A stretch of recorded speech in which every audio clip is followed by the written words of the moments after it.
estoy muy contento de poder hacer esto. Espero que no sea la única vez y por si acaso al profesor Ricardo le envié eh, un PDF con todo lo que se supone que voy a tratar de hablar dentro del tiempo.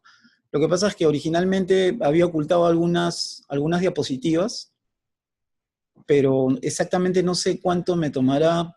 Digamos que espero que sea más o menos una hora, para que haya tiempo de que me hagan algunas consultas adicionales en caso haya.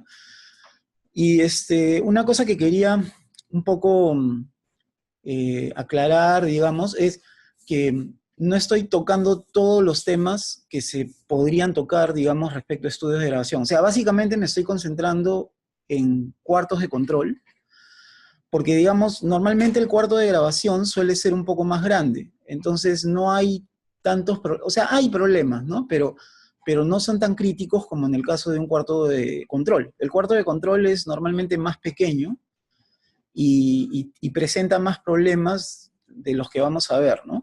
Como son la coloración, el problema del aislamiento.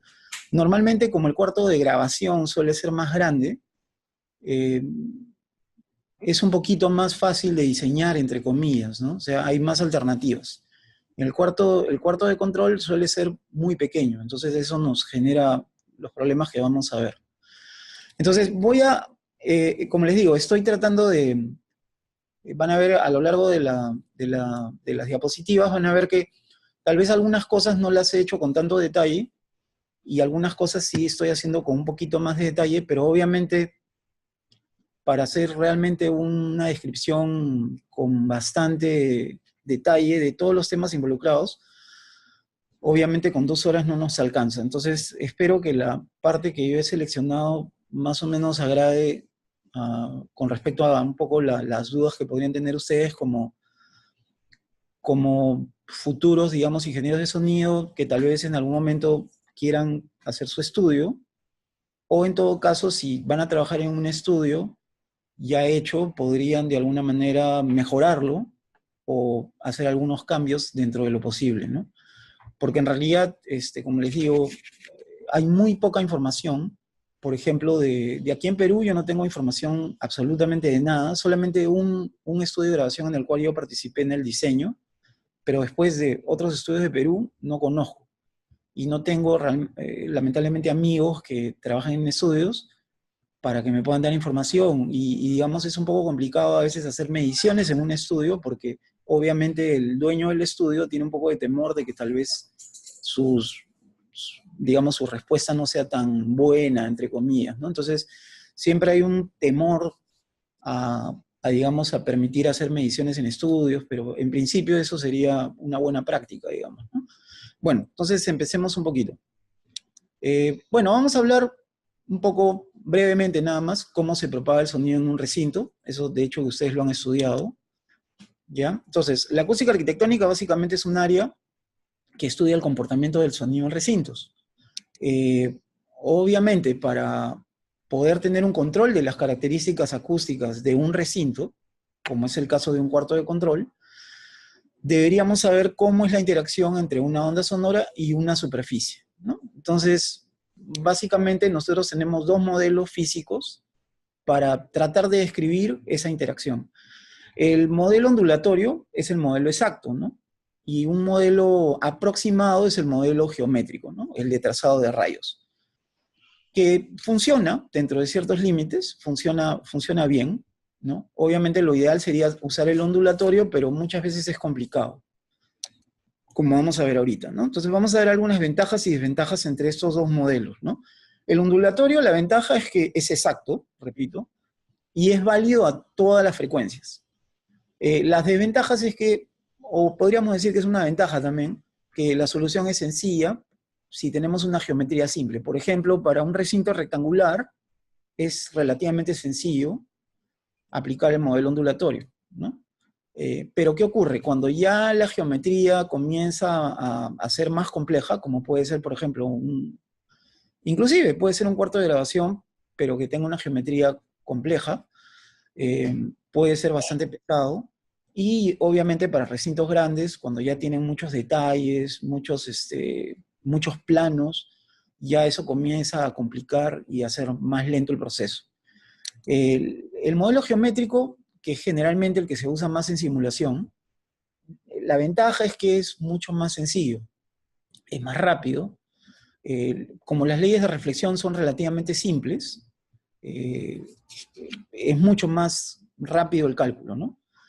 Básicamente, de los softwares que yo conozco, el 90 o tal vez más porcentaje usan el modelo de rayos. Ahora, algunos modelos de rayos ya son más refinados, ¿no? Combinan algunas técnicas o tal vez difieren un poquito en cómo se hace la simulación propiamente, pero en el fondo es lo mismo, o sea, básicamente es trazado de rayos, ¿no? Por ejemplo, el Catacoustic o el IS, que son los más conocidos, o el Odion, digamos, utilizan trazado de rayos. Hay otro software, por ejemplo, como el COMSOL, ¿no? Que utiliza métodos finitos y son menos comunes, digamos, ¿no? Ahora, para la validez, ahí sí tiene alguna desventaja, ¿no? Vamos a ver que existe una frecuencia que se llama la frecuencia de Schroeder, donde a partir de esa frecuencia funciona bien el modelo. Para frecuencias inferiores a la frecuencia de Schroeder, como vamos a ver, predominan los modos, entonces ya eso nos hace que el modelo no sea válido y mientras más nos alejemos hacia la baja frecuencia de la frecuencia de Schroeder, vamos a tener más error. O sea, por ejemplo, con un programa de trazado de rayos, ustedes no van a poder calcular los modos en un recinto, porque no tiene interferencia. Básicamente, el modelo de interferencia es totalmente distinto al modelo ondulatorio. Entonces, no va a funcionar, por ejemplo, en ese rango. Y obviamente es una solución aproximada, ¿no? Bueno, recordemos un poquito cuál es el origen de todo el problema. Cuando nosotros tenemos una fuente puntual, por ejemplo, que es la ideal, ¿no? Una fuente omnidireccional, puntual, la fuente, digamos, emite ondas y esas ondas se propagan y si la fuente está realmente al aire libre, no hay nada alrededor de ella, los frentes de onda van a ser básicamente esféricos. Pero nosotros podemos tener una buena solución aproximada en este caso, ¿no? Que es el modelo geométrico, asumiendo que tenemos rayos, ¿no? Entonces, para una fuente al aire libre no hay problema. El problema surge cuando metemos esa fuente en un recinto. Ahí el sonido va a comenzar a interactuar con las superficies y eso nos va a generar una serie de problemas. Ahora, no vamos a ver, digamos, con detalle qué pasa, por ejemplo, con la propagación del sonido, digamos, en función de la distancia, ¿no? Lo que viene a ser el campo cercano, el campo reverberante, eso no lo voy a hacer con detalle porque nos tomaría un poco más de tiempo, ¿no? Pero ustedes saben que si tienen una fuente puntual, si asumimos que es omnidireccional, su nivel de presión sonora va a decaer 6 decibeles cada vez que dupliquemos la distancia a la fuente. La fuente básicamente podemos asumir que tiene una potencia acústica, ¿no? Si esta es la distancia a la fuente, entre dos frentes de onda, que son estos frentes en realidad esféricos, hay una longitud de onda, ¿no? Eso básicamente es al aire libre.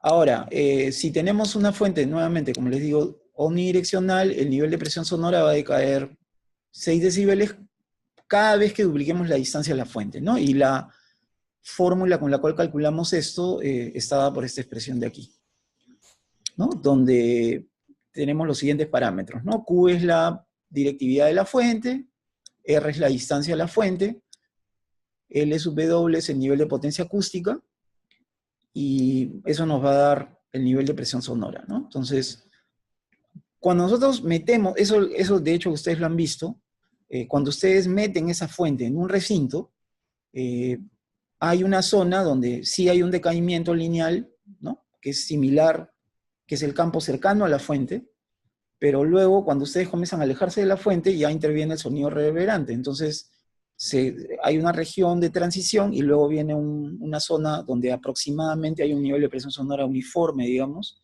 que es el campo reverberante. Eso no lo estoy haciendo. ¿Ya? Bueno, cuando nosotros tenemos la propagación del sonido en un recinto, básicamente podríamos categorizarlo en dos tipos de reflexión. Una es la reflexión especular. donde ustedes tienen que, podemos considerar que la reflexión es como la de un rayo de luz, digamos.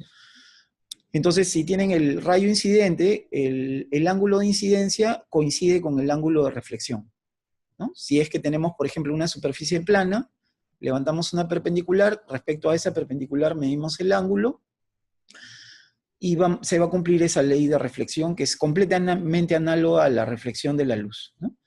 En un espejo, por ejemplo. Y esto es válido, eso sí es importante, cuando la longitud de onda, de la onda que llega, es muy pequeña con las dimensiones de la superficie plana.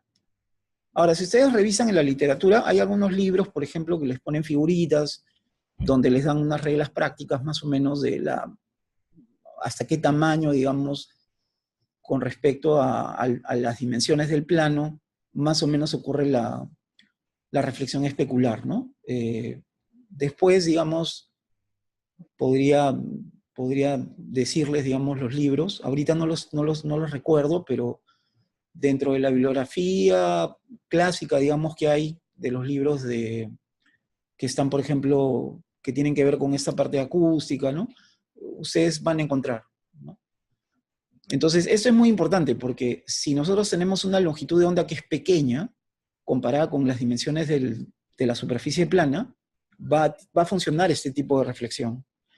Entonces, eso también, por ejemplo, nos limita en un cuarto de control, porque si yo tengo frecuencias bajas, que son de una longitud de onda muy grande, entonces no voy a poder realmente considerar que la reflexión es puramente especular. Ahí va a haber difracción, no va a haber solamente reflexión especular. Mientras más me vaya hacia la alta frecuencia, esto va a ser cada vez más correcto, ¿no? O más aproximado, digamos. El otro tipo de reflexión que podemos también explicar un poquito es la reflexión difusa, ¿no? Cuando tenemos, por ejemplo, una superficie que no es plana y también la longitud de onda es más o menos del orden de las dimensiones de las rugosidades, vamos a tener una reflexión que puede ser en diversas direcciones, ¿no? Entonces tenemos un sonido reflejado que se reparte, digamos, en varias direcciones. Ahora, eso es controlable también. Si es que ustedes diseñan esta superficie, por ejemplo, si utilizan un difusor QRD, se puede controlar un poco cómo se refleja el sonido, cómo se difunde el sonido. Entonces, ese tipo de control se utiliza mucho en estudios, ¿no? Como vamos a ver más adelante. Y lo interesante es que esto se puede entender bastante bien imaginándome que tengo reflexiones especulares en estas pequeñas irregularidades, digamos, de la superficie, entonces más o menos puedo entender un poco cómo funciona el mecanismo de difusión, ¿no?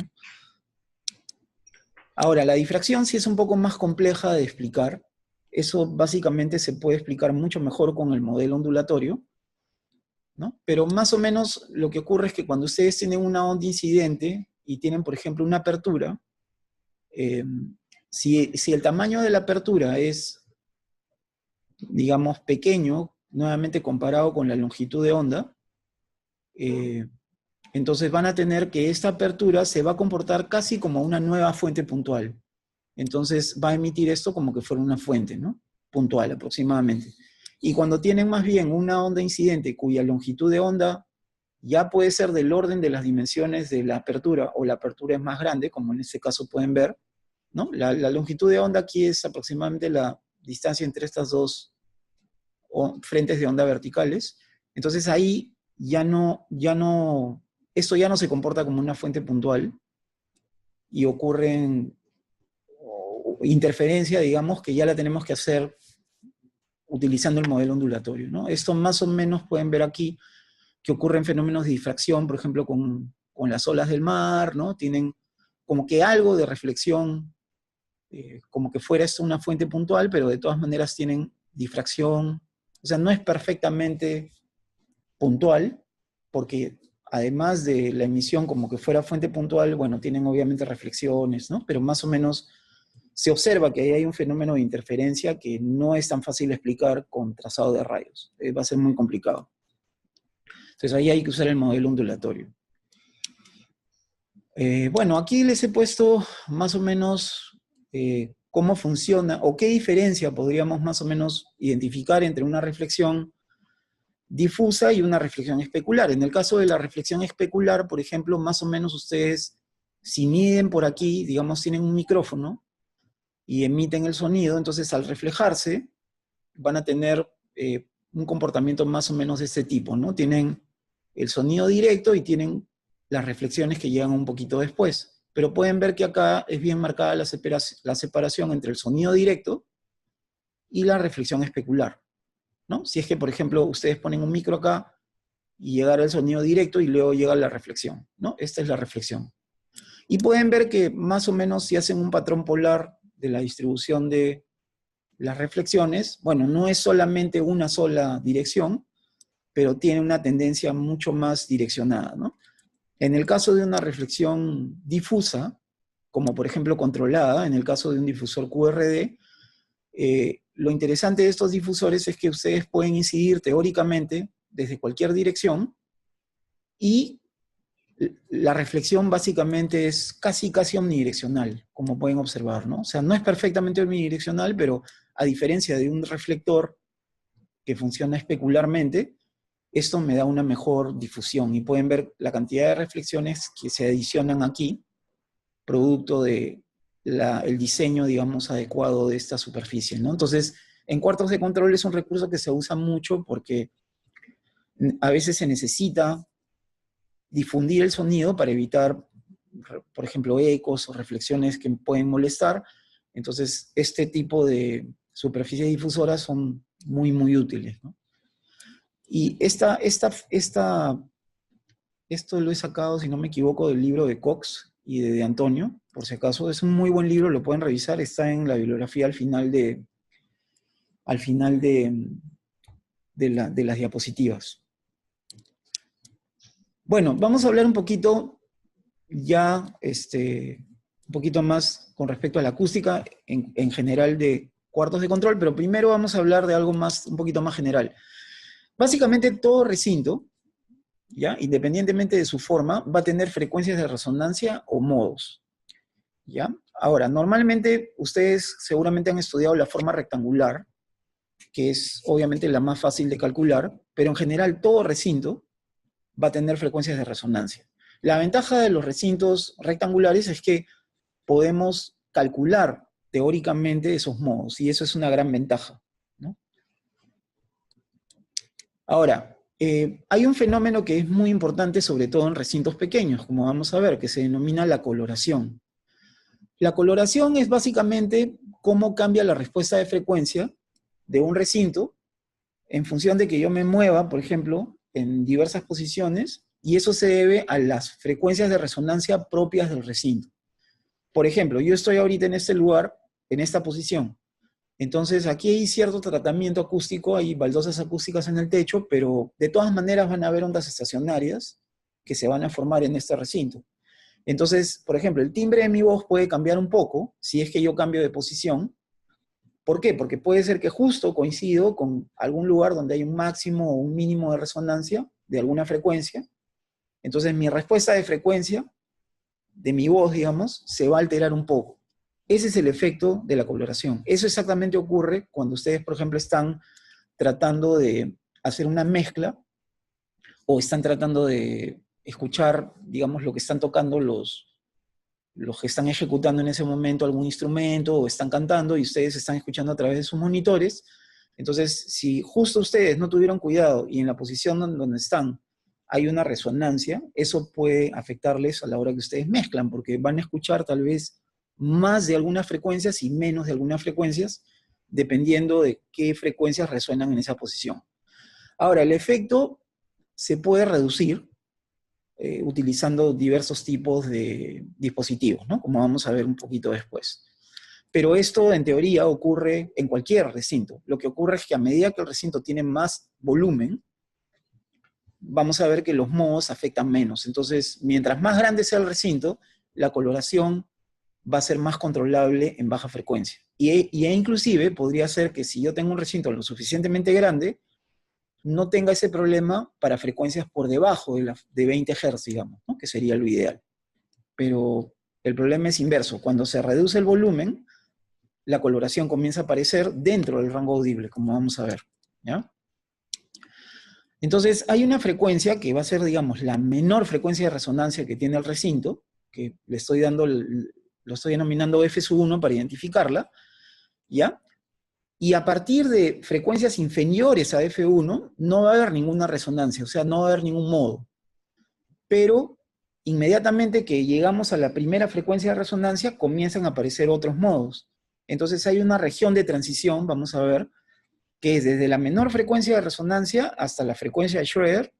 Ahí vamos a tener una región donde predominan los modos. Y esa región es el problema generalmente de los cuartos de control, así como los estudios, como las salas de grabación, pero es mucho más crítico para los cuartos de control, como vamos a ver. ¿Ya? Entonces, vamos a ver estas regiones, digamos, acústicas, que en todo recinto existen, perdón. ¿Ya? Ahora, ¿qué ocurre? Cuando nosotros nos vamos a la baja frecuencia, los modos comienzan a separarse. Eso lo voy a tratar de explicar un poquito más adelante. Y van a ver que el número se incrementa rápidamente. A medida que la frecuencia se incrementa, el número de modos aumenta con el cubo de la frecuencia. Entonces, siempre los problemas son a baja frecuencia, donde la separación de los modos es, digamos, importante. Y ahí sí puedo tener una alteración que me puede fastidiar de la respuesta de frecuencia original, ¿no?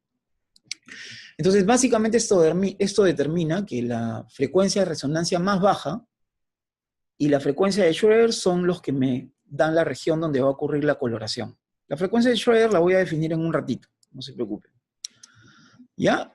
Normalmente el criterio que se suele hacer, que ustedes conocen algunos de esos criterios, por ejemplo el criterio Bonnell, ¿o no? Hay otros criterios también, pero el criterio, digamos, general es que debe haber un número de modos en cada intervalo de frecuencias. Por ejemplo, si yo tengo una banda de una octava o una banda de un tercio de octava, mientras más modos tengan esas bandas, voy a tener menos problemas de coloración. O sea, mientras más modos hayan en un ancho de banda, la coloración va a ser menor. Entonces, lo ideal sería que yo tenga la mayor cantidad de modos posibles, pero eso van a ver que en un recinto chico no es tan fácil, es imposible. O sea, la geometría lo determina, entonces no se puede evitar ese problema, que haya una separación más grande y menos modos en recintos que son muy chiquitos, ¿no? Como vamos a ver. Acá, bueno, tenemos básicamente el rango que les dije, entre 0, obviamente, y la frecuencia, la primera frecuencia de resonancia, o el modo más bajo, digamos. Obviamente no hay modos. Luego viene una región, que es la región donde predominan los modos, que es entre la primera frecuencia de resonancia, la más baja, y la frecuencia de Schroeder, que se define de esa manera. ¿Ya? Pueden ver que depende del tiempo de reverberación, que es esa T mayúscula, y del volumen del recinto. Entonces, si nosotros incrementamos el volumen, pueden ver que la frecuencia de Schroeder va a tender a reducirse. O sea que yo, en principio, para un volumen aproximado, puedo lograr que la frecuencia de Schroeder se vaya fuera del rango audible. Y puedo controlar simultáneamente la reverberación y el volumen para que mi frecuencia de Schroeder esté fuera del rango audible. Pero ¿cuál es el problema? Cuando yo tengo un volumen muy pequeño, por ejemplo, del orden de los 100 metros cúbicos, digamos que suele ser un estudio de grabación, e inclusive son más chiquitos, me refiero al cuarto de control, entonces ya no tenemos mucha posibilidad de controlar el volumen, sino más bien tenemos que tratar de controlar el tiempo de reverberación para que la frecuencia de Schroeder se vaya lo más bajo posible, ¿no? Pero van a ver que en algunos casos ya no podemos salir del rango audible. ¿Ya? Luego hay otra región que es entre la frecuencia, ahí me he equivocado por si acaso, ¿ya? Acá es la frecuencia, sí, acá me he equivocado. Acá me he equivocado porque no es F1, ¿ya? Es entre la frecuencia de Schroeder, es para frecuencias superiores a la frecuencia de Schroeder, ya que hay difusión y luego tienen la zona de F a frecuencias mayores a 4 Fs, ¿ya? Que van a tener la reflexión especular, donde funciona la acústica geométrica. Ya, esto después lo corrijo porque aquí creo que me he equivocado, porque no pueden ser iguales estos dos rangos. ¿Ya?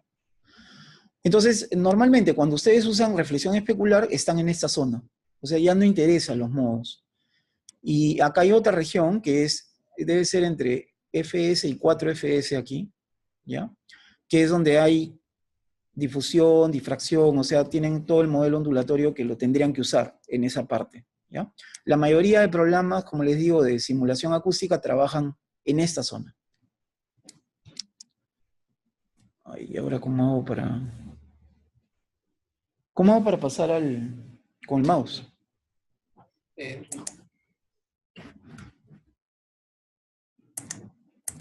Ya, gracias.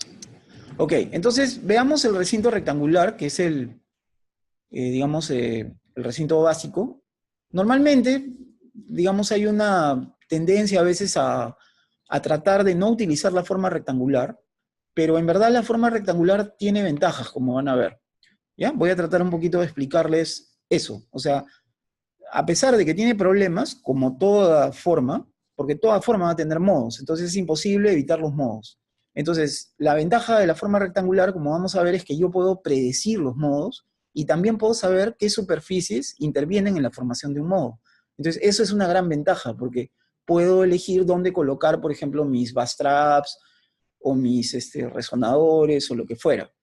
El problema cuando ustedes tienen una forma que no es rectangular es que ya no tienen control sobre eso.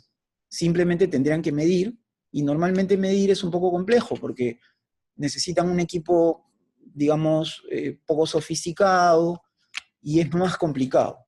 Entonces, esa es una ventaja que tiene el recinto rectangular. ¿Ya? Entonces, veamos. Bueno, esto ustedes lo han visto, ¿no? Que pueden calcular las frecuencias de resonancia teóricamente con esta expresión. Dependiendo de los valores que ustedes hagan cero, ¿no? Si hacen que dos valores sean cero, van a tener los modos axiales, ¿no? Que se forman entre dos superficies. Si hacen que un subíndice sea cero, van a obtener los modos tangenciales. Y si hacen que ningún subíndice sea cero, van a obtener los modos oblicuos, donde intervienen las 6 superficies del recinto, ¿no? Y esto más o menos lo estoy resumiendo acá. Los modos axiales son los más importantes, ¿no? Son los más energéticos, digamos. Los tangenciales y los oblicuos tienen menos energía en ese orden. Y lo bueno es que ustedes, como les digo, pueden teóricamente saber qué superficies están interviniendo en la formación del modo. Entonces pueden elegir en dónde colocar. Si quieren controlar un modo que les está fastidiando, pueden elegir en dónde colocar el resonador, que es una buena ventaja, ¿no? O el dispositivo que estén usando. Una cosa importante es que todos los modos ocurren simultáneamente, ¿ya? O sea que todos están ocurriendo a la vez. Ahora, ¿qué diferencia hay básicamente entre un recinto rectangular y la región acústica para un recinto cualquiera? Básicamente, la única diferencia es esta de acá. Pero sin embargo, también es importante porque en el caso del recinto rectangular, ustedes saben la primera frecuencia de resonancia. Entonces saben en qué rango van a tener coloración. Lo pueden controlar, digamos. Y bueno, normalmente ustedes, en el peor de los casos, si ya tienen un lugar, que es un lugar, digamos, que ya está construido, bueno, por lo menos saben a partir de qué frecuencia empieza la coloración, pero si están tratando de diseñar un recinto, ustedes pueden controlar la mayor dimensión y de alguna manera pueden hacer que el modo fundamental, digamos, sea el más bajo posible, ¿no? Obviamente la frecuencia de Schroeder sí ya interviene, como les dije, el tiempo de reverberación. Entonces, recuerden que este intervalo de acá es de F1 a 4Fs, ya que me he olvidado del 4. Pero básicamente esa es la única diferencia. Después todo es igualito. No hay ninguna diferencia entre las regiones acústicas después de la zona donde no hay modos, ¿no? O sea, a partir de acá todo es igual. Ay, perdón, ¿qué hice? Ah, ya. Bueno, entonces, resumiendo un poco lo que hemos visto, tenemos estas 4 regiones, ¿no? Una primera región donde no hay modos, luego tenemos una zona controlada por los modos, donde hay coloración, que es entre la frecuencia de resonancia más baja y la frecuencia de Schroeder. Luego tenemos una zona controlada por difusión y difracción, que es hasta 4 veces la frecuencia de Schroeder. Y luego de 4 veces la frecuencia de Schroeder, ya tenemos que podemos usar el modelo especular, ¿no? O sea, el trazado de rayos. ¿Ya? Entonces aquí les doy dos ejemplos. Por ejemplo, un auditorio de 10.000 metros cúbicos, que es un volumen más o menos del orden. Podemos asumir que el tiempo de reverberación usual puede ser de 1 segundo o inclusive menos. Entonces pueden ver que la frecuencia de Schroeder nos sale 20 Hz. Entonces, esta frecuencia es 20 Hz y toda la coloración ocurre antes de los 20 Hz, lo cual es ideal. Si tenemos un volumen más grande, inclusive va a ser menor la frecuencia de Schroeder. Y ahí, digamos, controlando el tiempo de reverberación, ustedes pueden hacer que esto se corra inclusive más a la izquierda. Entonces, para lugares grandes, esto es mucho más controlable. Pero ¿qué ocurre cuando tenemos un recinto pequeño? Por ejemplo, ¿qué hice? Perdón, ahí está. Cuando tenemos un cuarto de control típico, que tenemos un volumen más o menos del orden de 100 metros cúbicos o menos, estoy asumiendo, por ejemplo, un tiempo de 0,3 segundos, y pueden ver que ahora la frecuencia de Schroeder me queda dentro del rango audible. Entonces, entre la primera frecuencia de resonancia y esos 110 Hz, vamos a tener coloración. Ese es el problema. Entonces, obviamente ustedes podrían pensar, bueno, incremento el volumen del sitio, pero eso sería si es que el sitio no está construido o lo pueden derrumbar y volver a construirlo. Entonces, normalmente, en una situación real, donde ustedes probablemente si quieren hacer un home studio, van a usar un ambiente ya hecho, entonces ahí no tienen mucho control, salvo que modifiquen el tiempo de reverberación. Entonces, eso fue como vamos a ver, eso fue una primera solución que se intentó dar a este problema. Hacer el lugar lo más absorbente posible para que el tiempo de reverberación sea el menor posible y de alguna manera la frecuencia se corra un poquito más hacia afuera del espectro, ¿no? Audible, o el rango audible, pero a veces ya no se puede también, si el lugar es muy pequeño. Entonces, esa solución de ser un cuarto totalmente absorbente, con el tiempo se fue dejando de lado, porque genera también una serie de problemas. Eso lo vamos a ver un poquito más adelante. ¿Ya? Esto sí, es lo mismo, básicamente, pero acá lo que estoy agregando es que más o menos para frecuencias superiores a 300 Hz, digamos, ese problema de la coloración ya no es importante. Entonces, más o menos para hacer un rango así, digamos, un rango práctico, una regla práctica, para frecuencias inferiores a 300 Hz es un problema, la coloración. ¿Por qué? Porque los modos están separados, más o menos una cantidad apreciable, en Hz, ¿no? Pero luego, a partir de los 300 Hz ya la separación suele ser pequeña, y ya no es un problema. O sea, ya no es tanto problema la coloración. O sea, ya deja de ser un problema importante. Pero eso, de todas maneras, no significa que si hay algún modo que fastidia, no sea necesario controlarlo, ¿no? Pero, como les digo, suele ser menos importante a partir de 300 Hz más o menos. ¿Ya? Pero para frecuencias inferiores a 300 Hz, lo que suele ocurrir es esto de aquí. O sea, que hay picos y valles en la curva de respuesta y la coloración es obviamente notoria. Y esto estoy tratando también de mostrárselos aquí, en esta figura. ¿Ya? Esta es bueno, no se ve muy bien, pero si se fijan, acá tienen dos curvas, una punteada y la otra que es sólida, que son la respuesta de frecuencia de un altavoz seguramente, que se ha colocado en dos recintos de 100 metros cúbicos, pero que tienen distintas proporciones. Acá están las proporciones, y pueden ver que cada cuarto altera la respuesta de frecuencia. Ese es el problema de la coloración. ¿Ya? Y por ejemplo, para esta simulación, Walker usó 12 modos, ¿ya? Para comparar, digamos, todos esos son los modos que intervienen, y esas son las respuestas, digamos, calculadas, ¿no? Teóricamente ha calculado esas respuestas de frecuencia, y pueden ver claramente el efecto del recinto, ¿no? Y acá hay otra figura también donde intento mostrarles lo mismo, que es esta de acá. Bueno, esto en realidad es un altavoz de una respuesta bastante mala, ¿ya?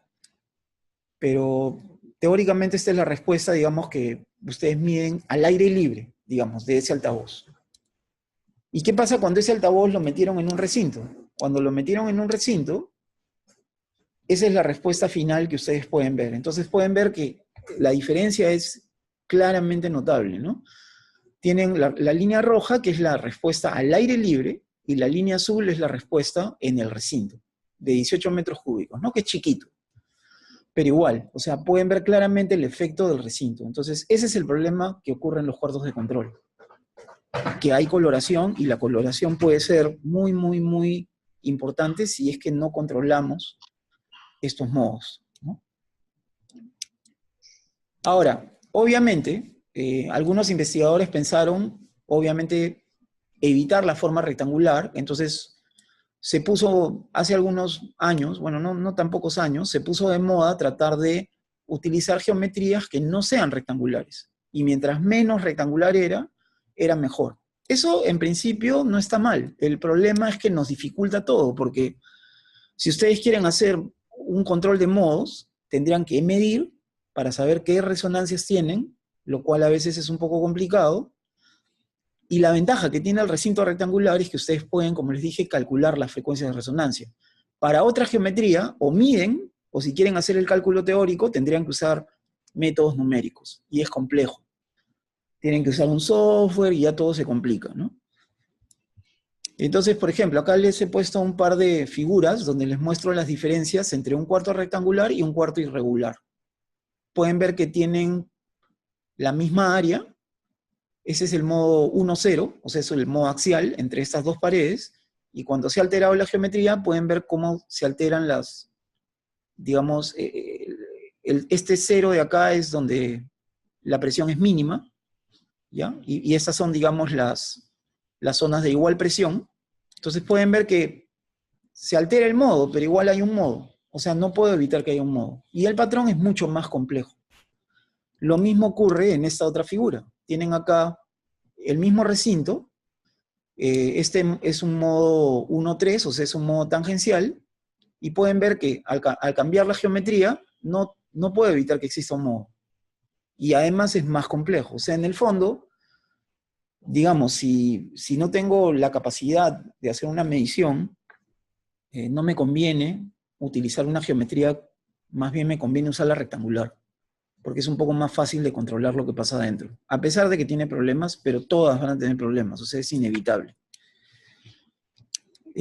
Ahora, bueno, eso tal vez es un poquito más pesado, pero esta es la fórmula, digamos, con la cual uno puede calcular cuántos modos hay en un ancho de banda, ¿ya? Normalmente el ancho de banda se suele medir en bandas de fracciones de octava u octavas, ¿ya? Estos son los parámetros de esta formulita. Cuando el cuarto no es rectangular, L es la mayor longitud posible en el recinto. En este caso, en el caso rectangular, L tiene este valor, ¿ya? O sea, es 4 veces la suma de todas las longitudes del recinto. Bueno, esto no tiene sentido. Si lo quieren calcular, lo pueden calcular. Y yo he incluido acá una gráfica donde les pongo ese cálculo. Lo he hecho para bandas de una octava, un tercio de octava y un sexto de octava. Esas son las gráficas que están viendo acá. Entonces pueden ver que para este recinto que tiene un volumen pequeño, es 21 metros cúbicos, sus dimensiones son 2,35 por 2,76 por 3,26. Es pequeñito, ¿ya? Y pueden ver que, por ejemplo, si se van a la baja frecuencia, en 20 Hz no hay ningún modo. En 30 tampoco. Recién, entre 30 y 40, recién hay un modo. Y así pueden contar, ¿no? Por ejemplo, esta de acá es 30, 40, 50. En 50 hay 2 modos recién, y así. Pueden ver que hay poquitos modos en estas bandas, ¿no? Y eso que es una banda de una octava. Si es una banda de un tercio de octava, peor todavía. Y si es un sexto de octava, peor. Entonces, pueden ver que para ese recinto hay poquitos modos en esas bandas, entonces eso me va a generar un problema de coloración. ¿Ya? Y bueno, no he calculado la frecuencia de Schroeder para este recinto, pero podrían hacer el cálculo. Asuman, por ejemplo, un tiempo también 0,3, entonces sería 0,3 entre 21, raíz cuadrada de eso por 2000, y eso más o menos les va a dar la frecuencia de Schroeder, ¿no? Y acá lo que he hecho es calcular, para ese mismo recinto, lo que he hecho es calcular la separación entre los modos. O sea, he calculado los modos y me he puesto a ver cuántos hertz hay entre ese modo y el siguiente modo y así. Entonces pueden ver que la tendencia es a bajar, ¿no? O sea, cada vez disminuye más la distancia en hertz, ¿no? Con el incremento de la frecuencia pueden ver que la diferencia en hertz tiende a reducirse, pero puede ser alta en las frecuencias bajas. Pueden ver, por ejemplo, que, bueno, esta es una subsónica, pero más o menos entre 20 y 40 Hz, más o menos tenemos una diferencia de 5 Hz, más o menos, ¿no? Como que se mantiene algo constante y ahí tiende a bajar un poquito, pero recién a estas frecuencias, 80, o sea, tenemos un problemita aquí en la zona de baja frecuencia. Todo eso es debido a que se produce la coloración y tenemos muy pocos modos, ¿no? Y eso, como les digo, es la única manera de resolverlo es incrementando el volumen, no hay otra forma. Y a veces no se puede. Ahora, los criterios, ustedes han estudiado también esto, ¿no? Voy a tratar de hacerlo breve nada más. En el caso de uno de los criterios que a mí me agrada más es el criterio de Bonello, ¿no? Que indica básicamente que se deben elegir anchos de banda de 1/3 de octava para estudiar la distribución de los modos. Ahora, lo que estoy poniendo abajo no es parte del criterio de Bonello, sino lo que estoy haciendo es comparar con las bandas críticas del oído, que es un modelo, ¿ya?, que propusieron Moore y Glassberg, de bandas equivalentes rectangulares para las bandas críticas del oído. Entonces, ellos propusieron que esas bandas críticas están dadas por esta fórmula, donde F es la frecuencia central en Hertz entre ese rango de frecuencias, ¿no? Entonces, ¿qué pasa si nosotros comparamos, por ejemplo, estas bandas críticas con las bandas de 1/3 de octava, 1/6 de octava, 1 octava? Eso lo estoy mostrando en la siguiente gráfica. Ya lo estoy mostrando acá. Aunque se ve un poquito con las justas, ¿ya? Pero pueden ver que acá están las bandas de 1 octava, acá están las bandas de 1/3 de octava, acá están las bandas críticas, y estas son las bandas de 1/6 de octava. ¿Ya? Entonces pueden ver que las bandas rectangulares, críticas rectangulares, estas ERB que propusieron estos dos investigadores, en la zona de 1000 Hz para arriba, son casi coincidentes con las bandas de 1/6 de octava. O sea que si nosotros medimos en 1/3 de octava, estamos todavía bien, no hay ningún problema, ¿no? Y más bien, cuando estamos a frecuencias menores a 200 Hz, estamos por encima de las bandas de 1/3 de octava. Pueden ver en esta zona de acá. ¿Ya? Eso significa, eso se los estoy explicando en el siguiente slide. Eso significa que para frecuencias menores a 200 Hz, el ancho de banda de las frecuencias críticas de nuestro oído es mayor que 1/3 de octava. Entonces es suficiente que hagamos un análisis de 1/3 de octava. Y pueden ver que, como normalmente les mencioné, que a 300 Hz es más o menos la frecuencia a partir hasta la que nos interesan los modos. Entonces pueden ver que acá, bueno, aquí ya está un poquito menos de 1/3 de octava, pero no vamos a cometer mucho error. O sea, porque si refinamos a 1/6 de octava, ya es demasiado delgado, digamos, el ancho de banda es muy pequeño. Entonces, el criterio de Bonello funciona bastante bien, o sea, tiene un sustento teórico, digamos. ¿Ya? O sea, que con 1/3 de octava es suficiente para analizar las bandas y los modos en las bandas. Entonces, es un buen criterio. Tiene un sustento más o menos real, ¿no? En el caso del criterio de Bolt, el criterio de Bolt es en realidad, bueno, he leído el paper original, pero la explicación o el sustento que él hace es bastante complejo y lo hace básicamente por métodos estadísticos. Entonces, bueno, es un criterio que también se puede usar, pero en este caso, digamos, hay un sustento que tiene mucho más que ver con cómo nosotros percibimos, ¿no? Más que estadísticamente. Entonces, por eso me inclino un poquito más por el criterio de Bonello. Pero el de Bolt también se usa, o sea que al final, mientras más criterios tengan, mejor, ¿no? Entonces, hay varios criterios, ¿no? Como ya hemos visto, son el criterio de Bolt, el criterio de Bonello. La ventaja de estos dos criterios es que no exigen una relación fija entre las proporciones de un recinto, sino que ustedes pueden elegir una combinación y analizar y tomar una decisión. ¿Ok? Ahora, hay otros criterios. Hay criterios un poquito más antiguos, ¿ya? Que son las dimensiones preferidas, por ejemplo, que esos investigadores propusieron, ¿no? Entonces yo les estoy haciendo un resumen acá de los más importantes, que son las relaciones de ancho, altura, longitud, y las he etiquetado con letras para mostrárselas en el criterio de Bolt y también para analizarlas por el criterio de Bonello.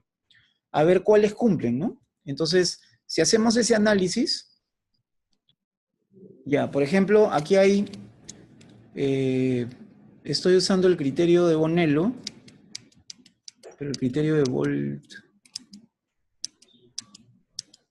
Ah, ya. Por ejemplo, en la gráfica de Bolt pueden ver que no todas cumplen, ¿no? La relación de dimensiones E y la relación de dimensiones A no cumplen, pero digamos, la mayoría cumplen, ¿ya?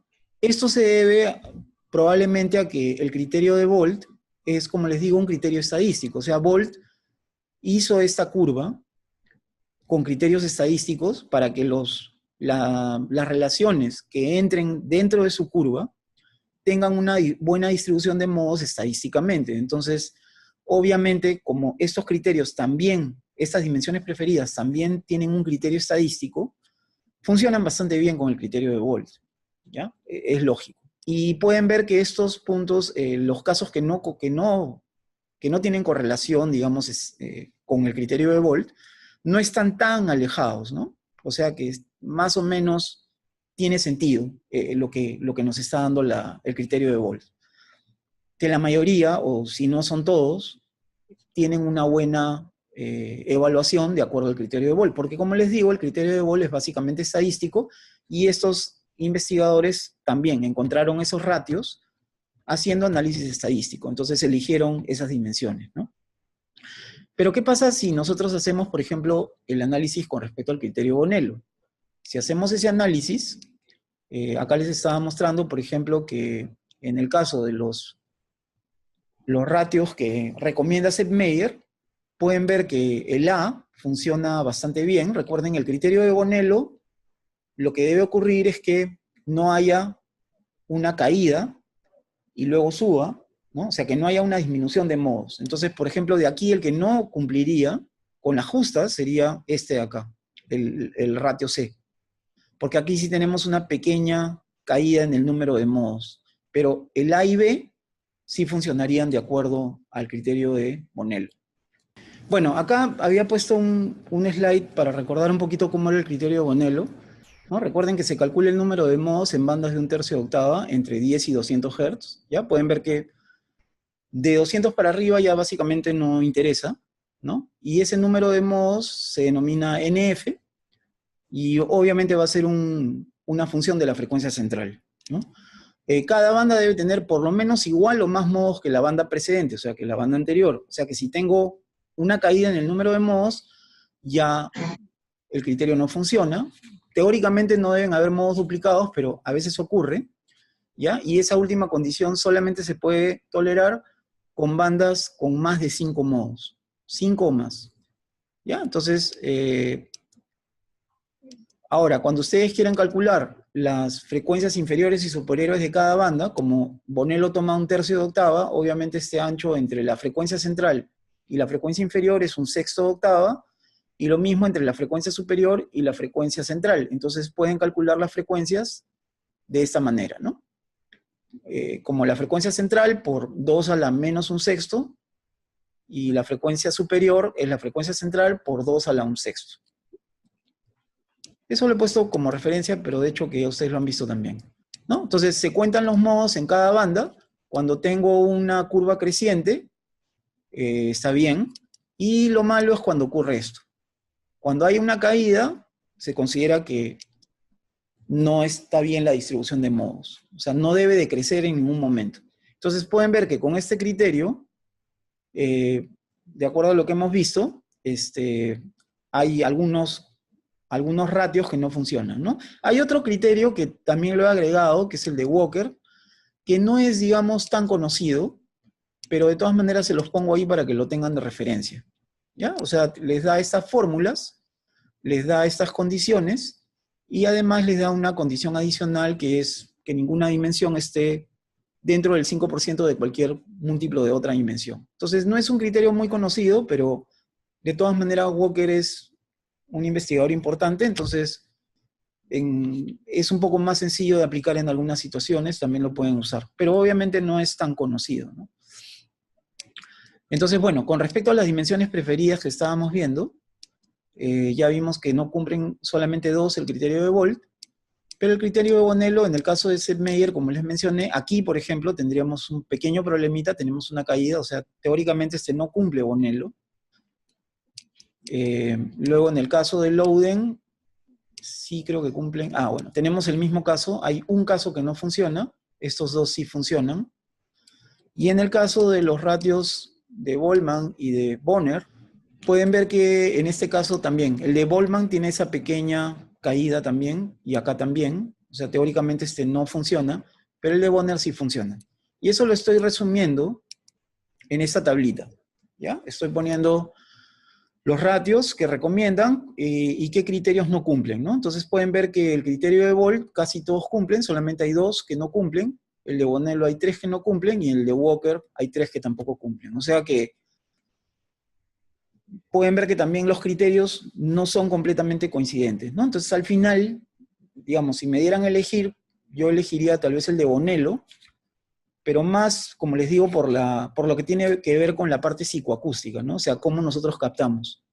Pero tal vez podría haber alguien que prefiera usar el de Volt, ¿no? Al final, en realidad todo esto es, cuando ustedes se sientan, cómo perciben mejor. O sea, al final es también un poco subjetivo, ¿ya? Entonces, tampoco no hay que ser tan pegado a la regla porque lamentablemente no tenemos tantos parámetros. Entonces, hay una cierta región, digamos, donde ya ustedes tienen que tomar decisiones porque no se sabe exactamente qué hacer.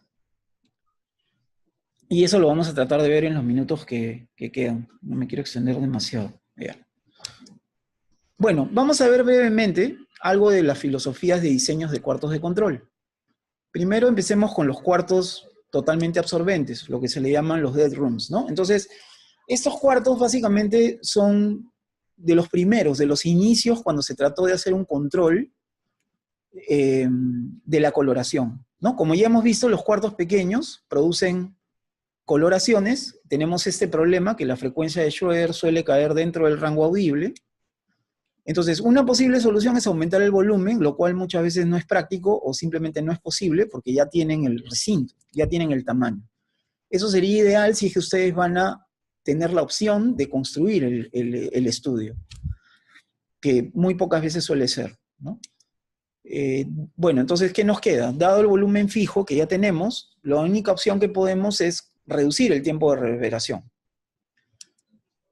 Entonces, justamente con el intento de reducir esa fue la estrategia, digamos, del primer intento de controlar la coloración, hacer los cuartos recontra absorbentes, ¿no? Estamos hablando de los años 60, más o menos. Entonces, eso se vio con el paso del tiempo que generaba también muchos problemas para la mezcla, porque eran cuartos, digamos, donde se generaba un espacio un poco incómodo para el ingeniero de sonido, se le dificultaba la imagen estéreo, entonces una serie de problemas que hizo que se pensaran en otras alternativas, que no fueran tan absorbentes, que tuvieran menos absorción, pero obviamente había que controlar otro tipo de problemas que generaba que no sean tan absorbentes. Normalmente un cuarto de control suele ser de este tipo, ¿no? Acá estoy tomando más o menos una vista de planta típica, ¿no? Donde tienen la consola, tienen los altavoces generalmente sobre la consola o a veces los tienen empotrados, pero generalmente una de las mayores opciones suele ser que los altavoces estén cerca, ¿no? Y tienen la posición de escucha y más o menos la distribución más o menos típica, digamos. ¿Ya? Entonces, otra cosa que es importante también recalcar es que no solamente la coloración es el único problema en un cuarto, ¿no? De control. Obviamente hay más problemas. Puede ser problemas de transmisión de ruido, problemas de ruido de fondo. O sea, obviamente es un problema importante, pero no es el único a tomar en cuenta, ¿no? Eso lo vamos a ver también un poquito más adelante. Bueno, ¿qué es lo que se puede hacer? Cuando no se puede evitar la coloración, hay que usar algún tipo de dispositivo, por ejemplo, resonadores de Helmholtz, bass traps, resonadores de placa, ¿no? Que los diseñamos específicamente una vez que ya sabemos qué modos están molestando. Pero esto nos genera otro problema adicional, porque si incluimos estos dispositivos, puede ser que no tengamos la opción de que estén a ras, sino que tengan que ser, o sea, que nos quiten volumen. Y esto, al quitarnos volumen, nos genera un problema y además nos puede producir a su vez reflexiones que producen todas las superficies de ese cuarto de control, ¿no? Entonces, eso también hay que tomar en cuenta. Cuando ustedes colocan los equipos dentro del cuarto de control, eso también les va a generar reflexiones, ¿no? Entonces, mientras más superficies cerca a la posición de donde ustedes están ubicados hayan, van a tener más reflexiones indeseables, ¿no? Entonces eso hay que tener en cuenta también. Entonces, para entender qué es lo que ocurre, ¿ya? Vamos a ver rápidamente lo que es la respuesta impulsiva en un recinto en general y ya luego vemos específicamente algo más aplicado a los cuartos de control. ¿Ya? La respuesta impulsiva, ¿cómo se genera? Básicamente ustedes tienen un lugar, tienen una fuente sonora, entonces hay un sonido directo que va emitido de la fuente a la posición del oyente. Es el primer sonido que llega. Luego van a ver lo que se le denominan reflexiones tempranas, que son reflexiones que pueden ser producidas por superficies cercanas. Por ejemplo, yo acá tengo esta mesa.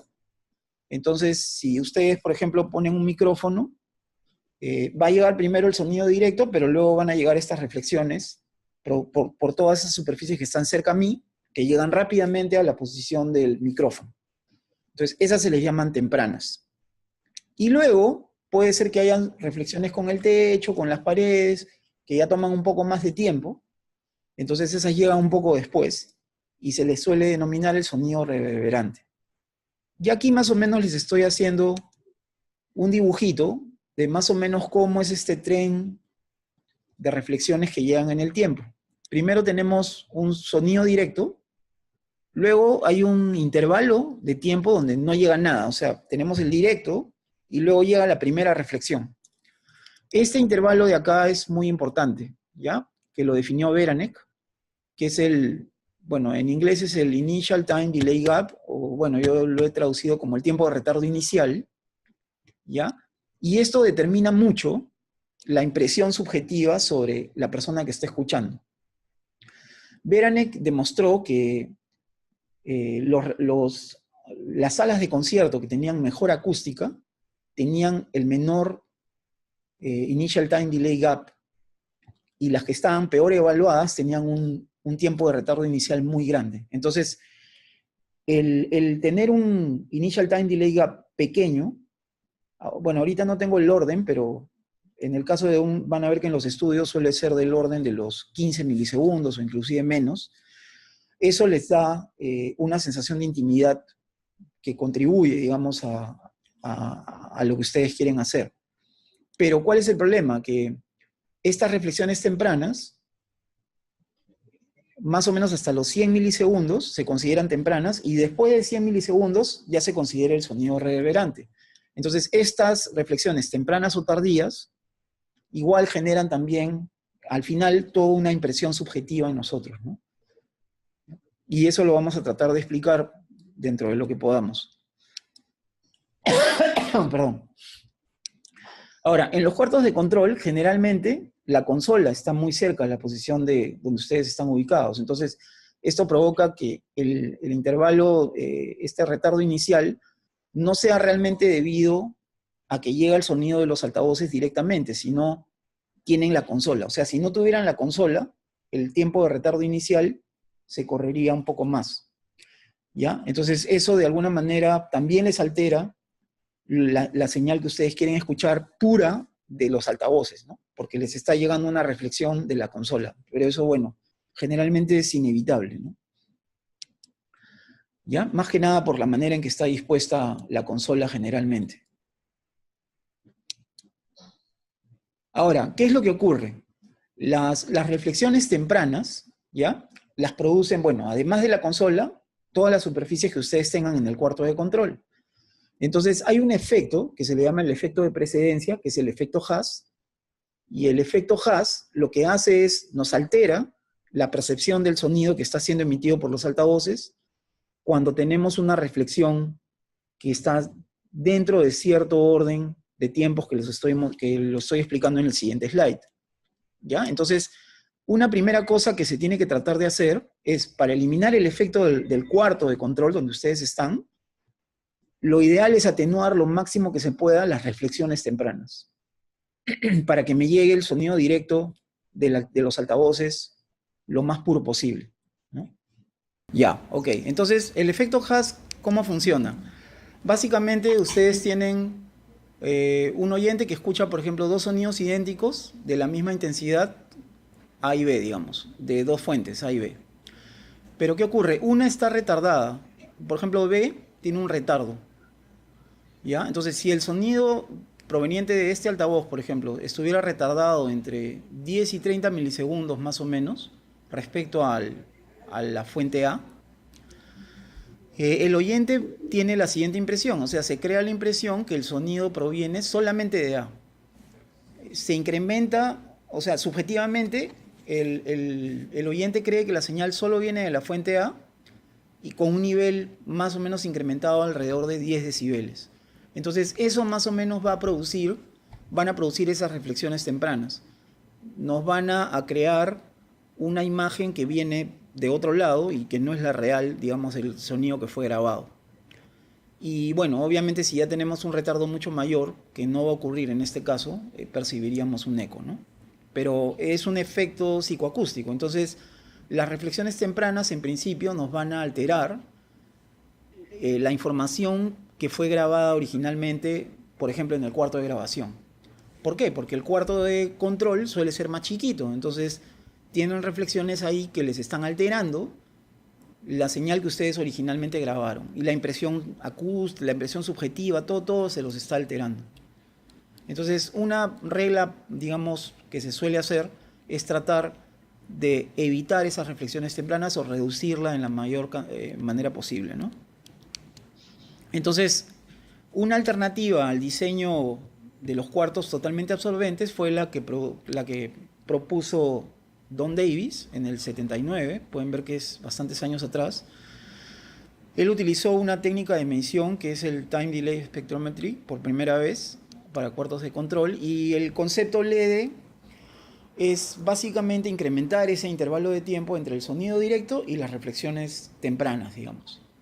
También tratar de eliminar el flatter echo, ¿no?, entre las paredes laterales, y para esto la propuesta de LED, digamos, es usar una pared frontal absorbente y la parte posterior reflectiva y difusiva, obviamente controlando las reflexiones, digamos, ¿no?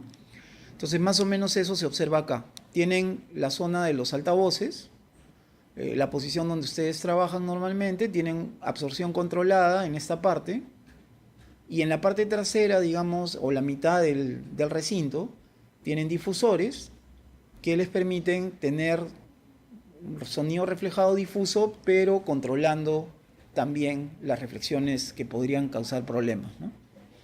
Y he puesto una foto acá más o menos de un estudio que tiene más o menos esas características. Pueden ver que acá está la parte frontal absorbente, tienen algo de absorción a los lados, y acá tienen el difusor, la zona difusora atrás, ¿no? Entonces es más o menos una aplicación o implementación, digamos, de esta filosofía LED, ¿no? En el caso de la filosofía LED tiene un problema, que tiene mucha absorción. Sigue siendo absorbente. Entonces, existe una alternativa que se propuso, que es lo que le llaman la Reflection Free Zone, que esa la propuso de Antonio. Y el objetivo, nuevamente, es crear un área libre de reflexiones, recuerden, siempre controlando las reflexiones tempranas, pero no tener tanta absorción, sino controlarla un poco mejor. Entonces, ¿qué fue lo que propuso de Antonio? Básicamente difusión controlada. Bueno, antes, en la época de Davis, cuando propuso la filosofía LED, creo que no habían todavía los difusores QRD. Me parece que Schroeder todavía no los había hecho, entonces no los había propuesto, ¿no? Entonces, en esa época no habían difusores QRD, pero en la época que De Antonio propuso este tipo de filosofía, ya él utilizaba difusores QRD, ¿no? Entonces, una primera diferencia que existe entre un cuarto LED y un cuarto RFZ es que ustedes tienen que manipular la geometría, o sea, tienen que alterar la geometría. ¿Por qué? Porque tienen superficies muy reflectivas que les van a mandar reflexiones a la zona donde están trabajando, entonces tienen que cambiar la geometría. Entonces, él propuso más o menos algo así. ¿Ya? Este fue más o menos la propuesta de ellos, ¿no? Más o menos un bosquejo de cómo se controla modificando la geometría, evitando las reflexiones hacia la zona donde ustedes están trabajando. Y acá podemos ver un ejemplo de cómo más o menos funciona la filosofía RFZ, ¿no? El Reflection Free Zone. Pueden ver que acá, por ejemplo, tienen, antes de hacer el tratamiento, tienen acá el sonido directo, tienen una reflexión del techo,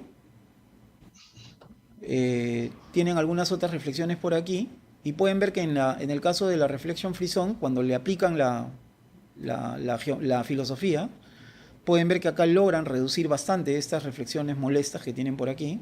Claro, no las pueden reducir al 100%, pero las atenúan bastante, ¿no? Pueden ver también que mejora un poco el sonido reverberante, es como que más uniforme, ¿ya? Entonces, en general, se ve que tiene un buen comportamiento desde el punto de vista acústico, ¿no? Se controlan las reflexiones tempranas y se mejora un poco la difusión del sonido, se hace un poco más parejo. Entonces, es una buena alternativa, ¿no? ¿Cuál es el problema? Que hay que modificar la geometría y eso no es fácil de hacer tampoco. ¿Ya?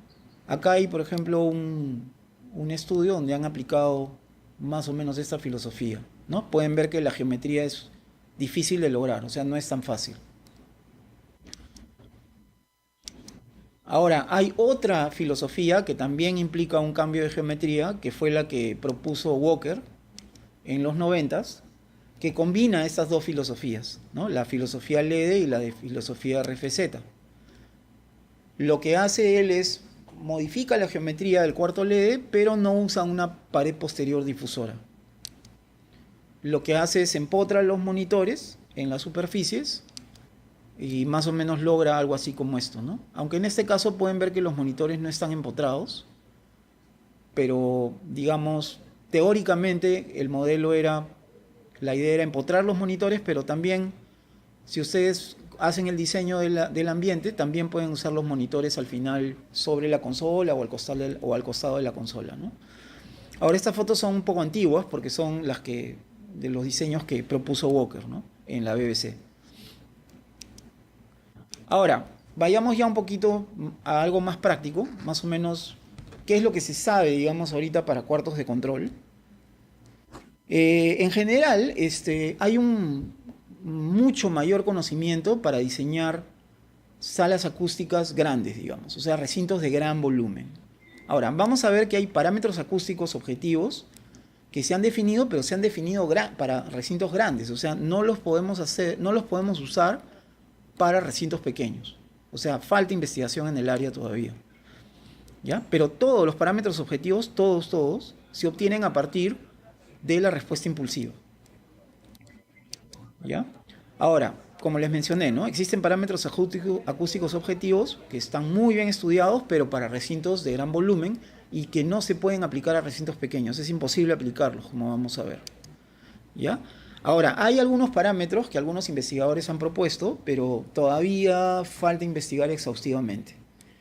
O sea, no se puede decir que la acústica de cuartos de recintos pequeños está tan desarrollada como para recintos grandes, ¿no? Si ustedes revisan todos los trabajos, por ejemplo, de investigación de, digamos, los más renombrados en acústica, ¿no? Tipo Beranek o Bradley, ¿no? Todos ellos han trabajado con recintos, con salas de conciertos, o sea, son lugares grandes. Entonces, en un cuarto de control ocurre esto, recuerden. Este es el intervalo el Initial Time Delay Gap original, digamos, en donde fue grabado, pero debido a las reflexiones tempranas tienen un problemita aquí con el Initial Time Delay Gap en el cuarto de control. Va a ser más pequeño. Y después el patrón es similar, ¿no? Tienen las reflexiones tempranas, tienen la reverberación, tienen todo lo mismo. O sea, la única diferencia en el cuarto de control es que voy a tener un Initial Time Delay Gap, o sea, la primera reflexión va a llegar más rápido. Entonces, eso es lo que normalmente hay que controlar para que no me malogre las reflexiones tempranas que tenía el sonido original.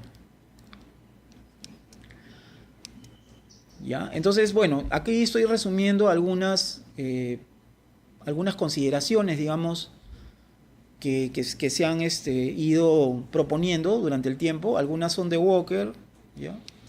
Por ejemplo, Walker más o menos lo que él dice es que lo ideal es que las reflexiones tempranas en los primeros 20 milisegundos deben estar más o menos a menos 20 dB respecto al sonido directo.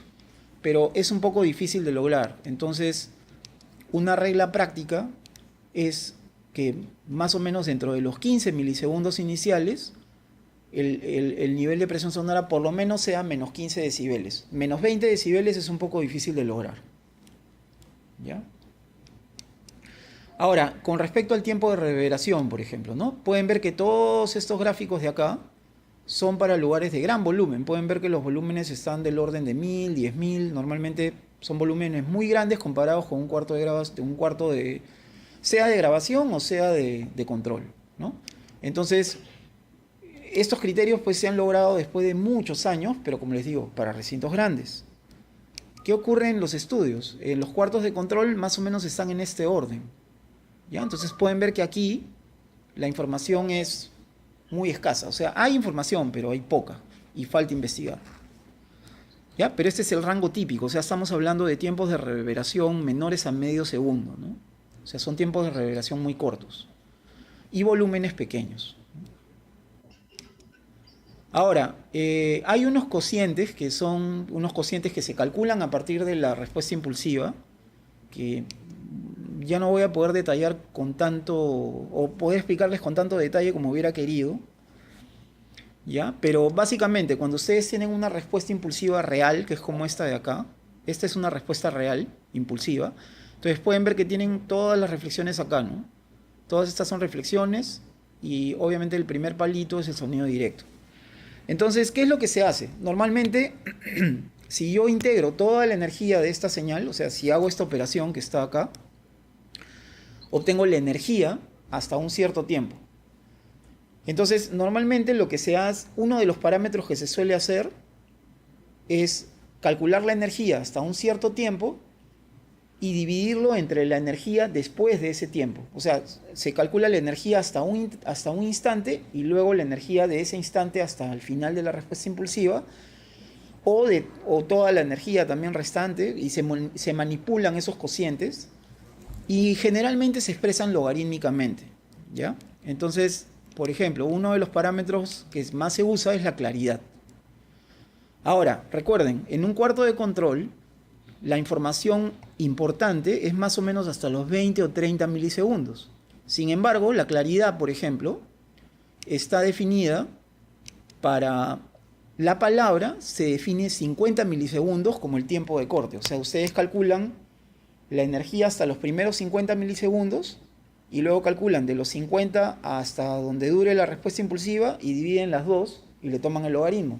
Entonces, por ejemplo, ese parámetro no me sirve, porque 50 milisegundos es demasiado. O sea, ya tengo toda la información acá y 50 milisegundos ya estoy casi en el sonido reverberante, digamos, desde el punto de vista del cuarto de control. O sea, no lo puedo usar. Y peor, el C80, porque el C80 es a 80 milisegundos, o sea, es demasiado después. Porque recuerden, hasta los 30 milisegundos más o menos tengo información relevante. Entonces, básicamente no puedo aplicar estos dos parámetros. No me sirven. Me sirven en un recinto grande. Y así ocurre con una serie de parámetros conocidos. ¿Ya? Por ejemplo, la claridad no se puede usar, ni C50 ni C80. La fracción lateral de energía tampoco se puede usar, porque usa como referencia 80 milisegundos. El aperture sur width, que es la extensión de la fuente, o el strength, tampoco, porque el strength se mide a 10 metros de la fuente. Normalmente un cuarto de control es más pequeño, o sea, tampoco se puede usar. O sea, pueden ver que la mayoría de parámetros no los podemos usar en cuartos de control. O sea, falta que gente investigue, ¿no? Hay algunas investigaciones, pero no son tan abundantes, porque como les digo, a veces es un poco difícil entrar a los estudios, porque obviamente los dueños de los estudios tienen el temor de que los califiquen mal y pierdan toda su clientela, ¿no? Ese es un problema.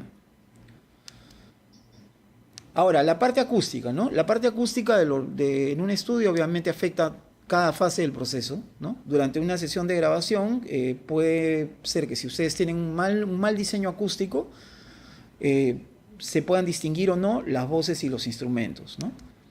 Puede afectar obviamente el ánimo, el temperamento de los ejecutantes, si es que no se comunican bien. Ahora, básicamente hay 6 formas, podríamos decir, básicas en las cuales la acústica va a afectar el proceso de grabación, de mezcla o edición, ¿no? El ruido, las vibraciones, la reverberación, que eso no lo hemos visto con tanto detalle, la absorción tampoco lo he visto con tanto detalle, las reflexiones no deseadas, que pueden ser los ecos, los flatter echoes, todo lo que hemos estado conversando, la coloración, que sí ha hablado un poquito, y la difusión, que también hemos hablado un poco, ¿no?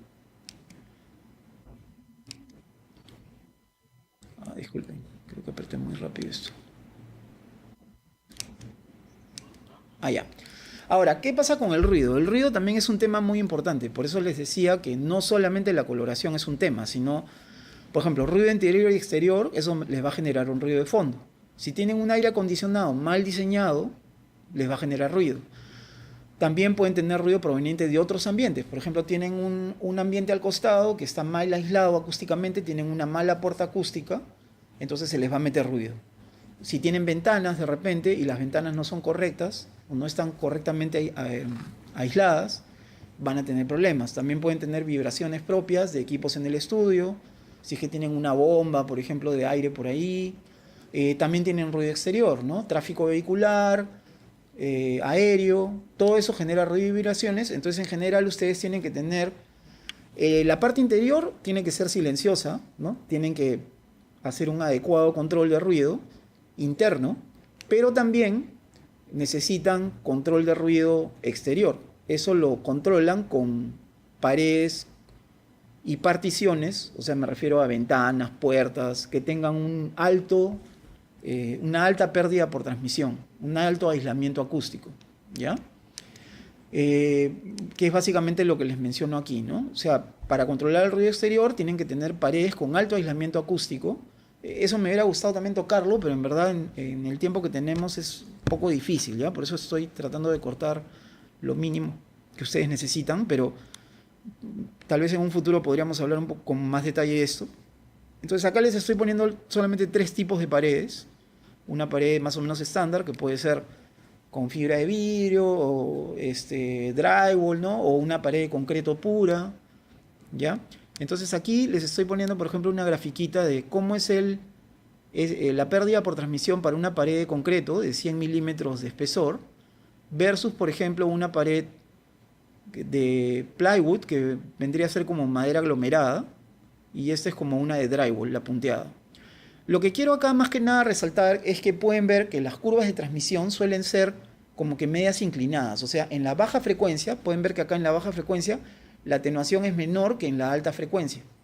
Entonces, tengan cuidado con eso, porque cuando ustedes ven, por ejemplo, un STC 40, uno cree que atenúa 40 decibeles, pero no es verdad, atenúa menos en baja frecuencia.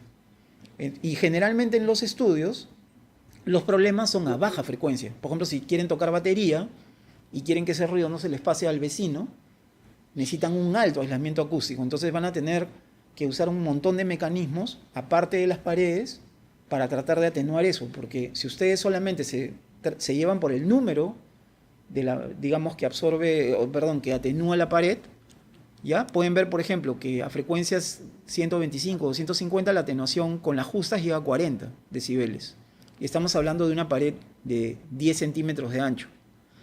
Entonces tal vez tendrán que poner una partición adicional, hacer cosas adicionales para que de repente, si ustedes tienen una batería que les genera 100 decibeles, no pase al ambiente continuo, o tal vez transmisión a través de techos y pisos también. Entonces, eso es todo un detalle. Obviamente lo ideal es que si ustedes quieren hacer un estudio, traten de tener un ambiente lo más aislado posible de, digamos, vecinos potenciales o lo que fuera, ¿no? Acá hay otra figura que es básicamente lo mismo, ¿ya? Obviamente también, como les mencioné, el control en techos y pisos es importante, ¿ya? Aquí, bueno, les he puesto una grafiquita solamente mencionándoles cómo cambiando acá materiales mejora la pérdida por transmisión, ¿no? Eso es tanto para pisos como para techos, ¿no?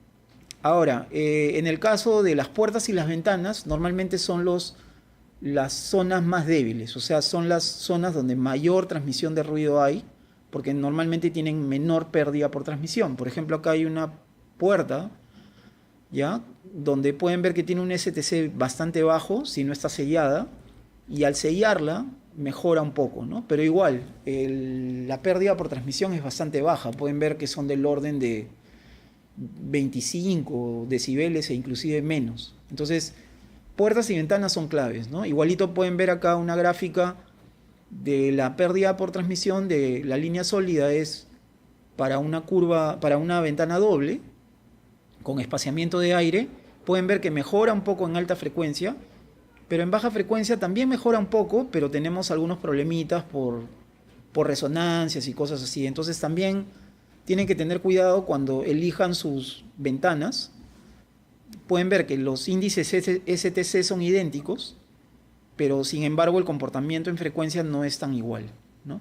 Entonces eso también es importante. Pero normalmente son las que son los puntos débiles en la transmisión de sonido, y eso les puede malograr, digamos, su aislamiento, ¿no? Su aislamiento, porque tal vez tienen una pared muy buena, pero tienen paredes pésimas o ventanas que aíslan muy poco.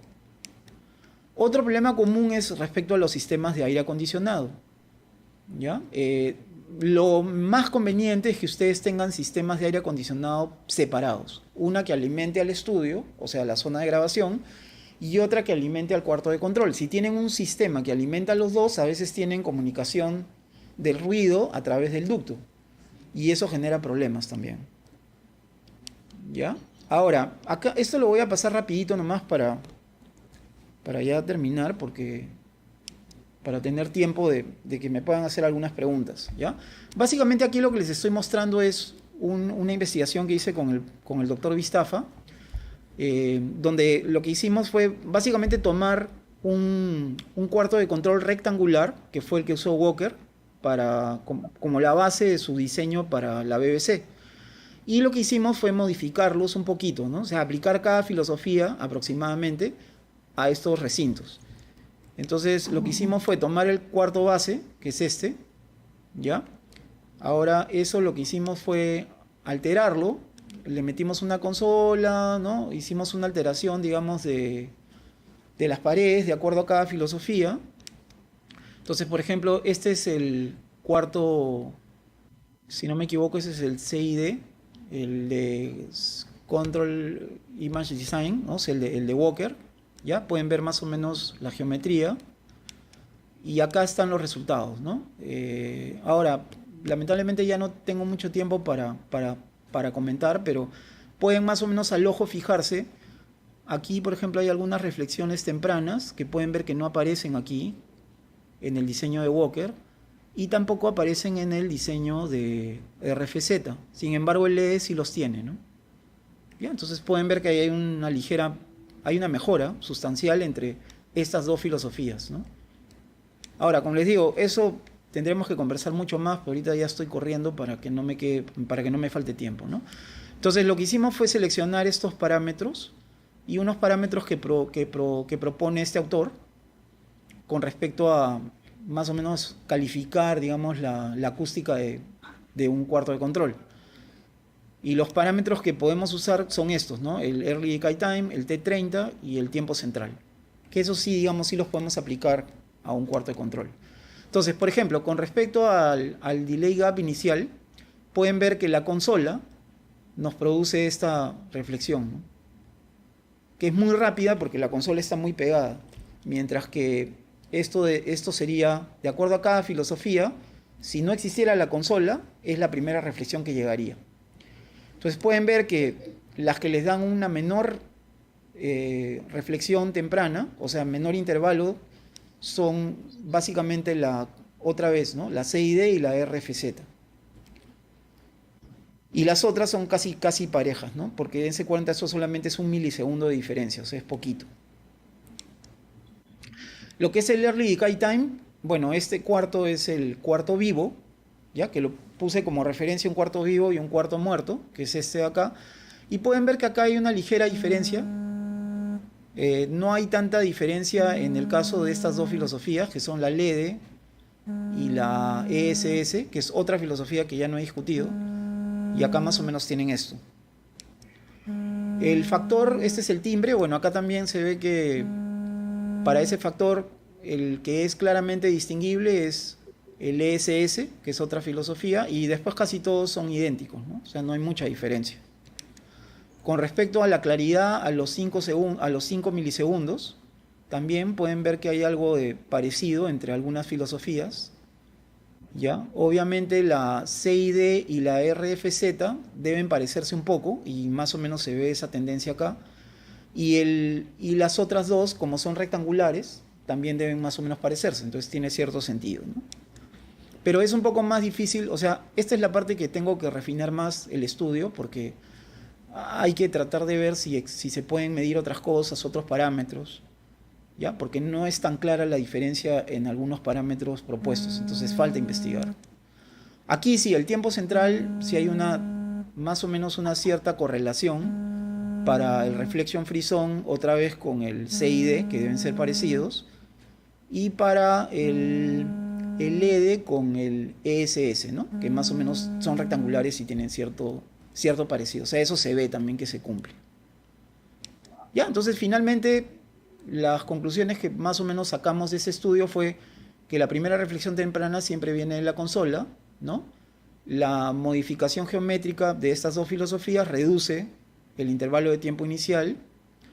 Estas dos filosofías evitan reflexiones tempranas, lo cual es bueno, ¿no? Estas dos, obviamente, esto no es tan concluyente todavía, ¿ya? Y aparentemente hay una sensación de reverberación claramente distinguible, excepto en estas dos, ¿ya? ¿Por qué? Porque eso lo veríamos más o menos en este gráfico, ¿no? En el Early Decay Time, ¿ya? Y también se puede ver con el tiempo central, pero bueno, no es tan concluyente tampoco, ¿ya? O sea, acá hay que investigar un poco más también, ¿ya? Y es justamente lo que les menciono, ¿no? Que se necesitan más trabajos, más investigación, y bueno, esto esperemos que lo pueda hacer. Ok, entonces, bueno, sería todo, y más bien gracias a ustedes también, y cualquier pregunta, tenemos todavía un poco de tiempo.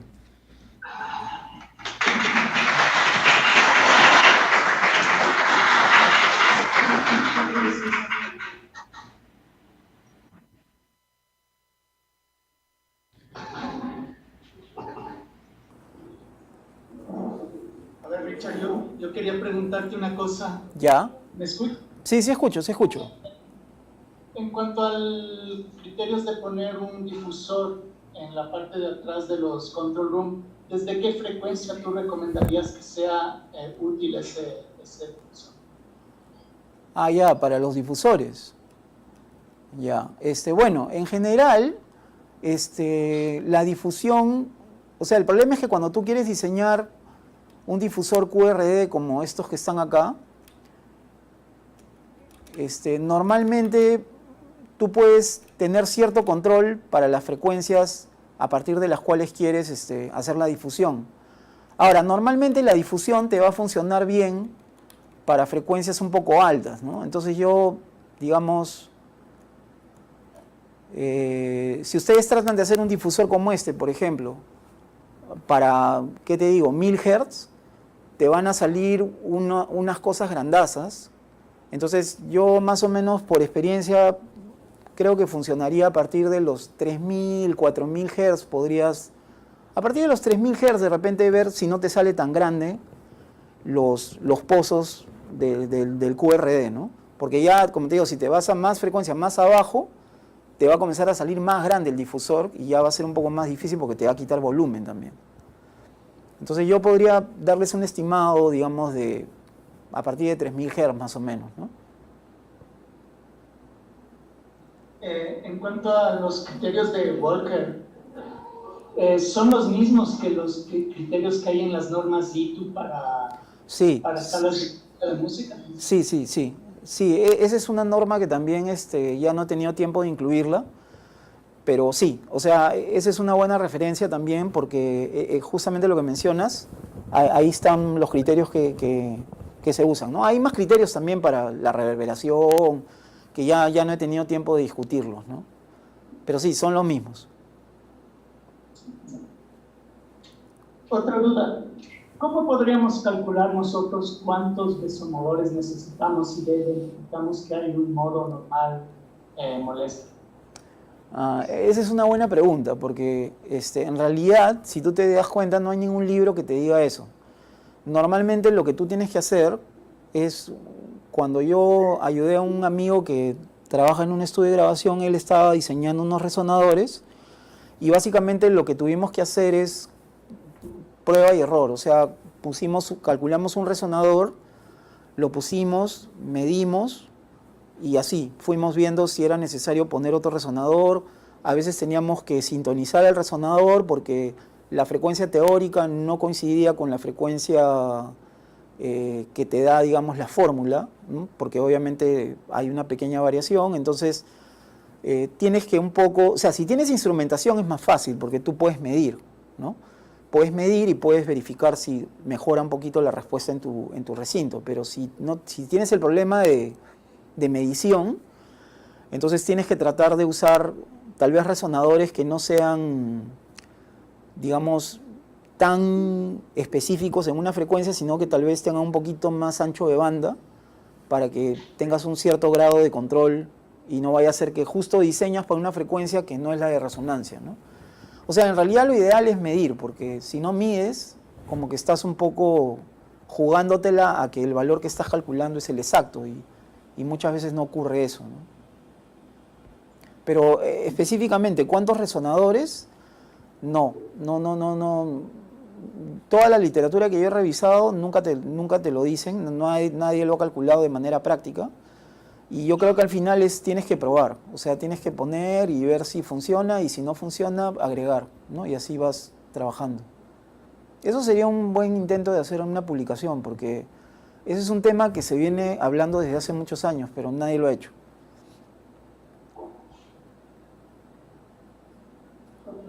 A ver, una pregunta del...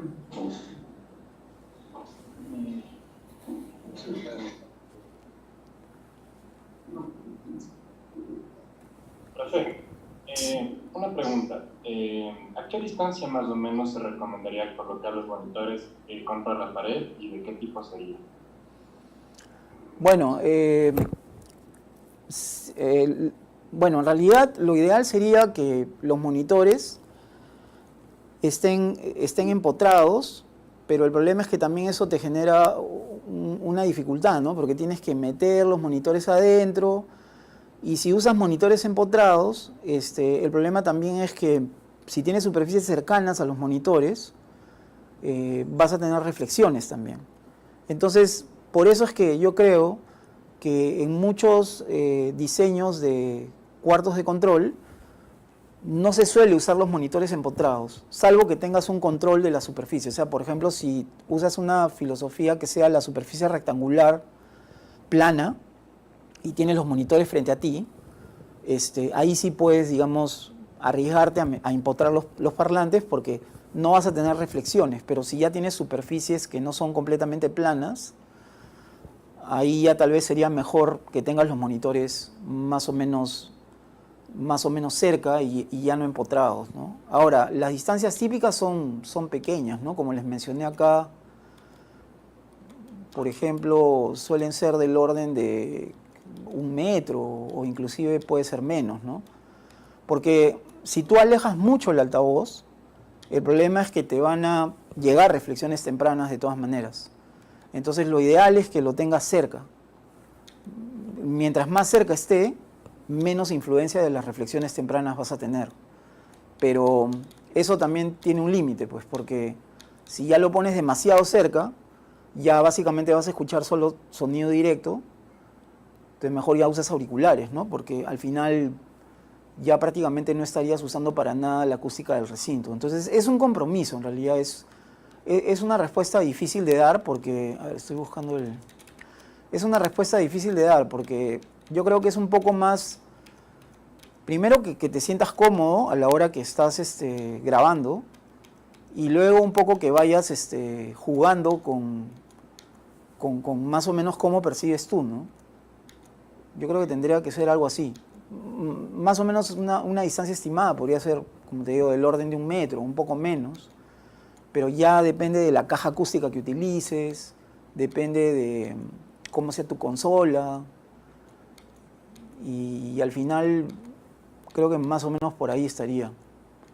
Pero no te podría dar una regla así absoluta de decirte tienes que usar esto y ponerlos a esta distancia. Exactamente algo así no te podría decir. Otra pregunta. En la parte de atrás, en el LEDE, en la parte de atrás, ¿qué materiales de absorción más o menos se recomendaría utilizar? Ya, bueno, en el caso de la filosofía LEDE, a ver, déjame ir un ratito al slide para que sea más fácil.